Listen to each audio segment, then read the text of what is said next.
আপনার কাছে কি মনে হয় এই সরকার কি বিপ্লবী সরকার না গণঅভ্যুত্থানের সরকার? আসলে এই সরকার দুইটার কোনোটাই না, দুইটার কোনোটাই না। যারা এই সরকারটাকে এনেছেন, জি। জাস্ট ৭১-এর মতো মনে বলতে পারেন, ৭১-এ যারা যুদ্ধ করছে বা সম্পূর্ণ ক্ষমতা নিয়ে গেছেন শেখ মুজিবুর রহমান। তো এই সরকারটাকে যে প্রত্যাশা নিয়ে দেওয়া হয়েছে সেটা করতে পারেন নাই এখন। যারা এই রক্ত দিল, মারা গেল, আহত হলো, তাদের চিকিৎসার অবস্থাটা দেখেন, দুরবস্থাটা। এটা তো ন্যূনতম একটা দুর্ভাগ্য আমাদের।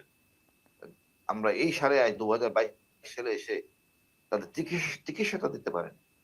আপনি হাসপাতালে গেলে, আমি একবার যাওয়ার পর লজ্জায় আমি যাইনি। একটা রিক্সাওয়ালা গুলি খেয়েছে, কারণ সে একটা নিহত ব্যক্তির লাশ নিয়ে আসতে গেছে। এখন হাসপাতালে শুয়ে আছে সেই ব্যক্তিটা, তার ঘাস শুকায় নাই, বউ তার পাশে বসা, ছোট বাচ্চাটা নিচে। এই তিনজনের খাবার তো হাসপাতাল দেয় না। এমন কি যে একটা বিব্রতকর অবস্থা।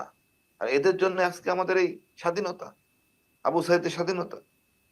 আমি কিভাবে বলবো এটা বিপ্লবী সরকার, বা কিভাবে বলবো আমি অভ্যুত্থানের সরকার? কোনোটাই না, মাঝামাঝি একটা সরকার। বাট তাদের এই চেতনা নিয়ে আসা উচিত, চেতনা তাদের থাকা উচিত দেশের মঙ্গলের জন্য। আর অতি জরুরি রোডম্যাপ করা উচিত। একটা সাবজেক্ট তারা বাদ দিছে আমার মনে হয়, জঙ্গি নাটকের ব্যাপারে কঠোর হওয়া। এটা কিছু কমিশন করা, এটা খুবই দরকার। নিরীহ লোকজন জেলখানায় আছে, এবং দাড়ি টুপি পড়লেই যে জঙ্গি, এই জিনিস থেকে আমাদের বেরিয়ে আসতে হবে।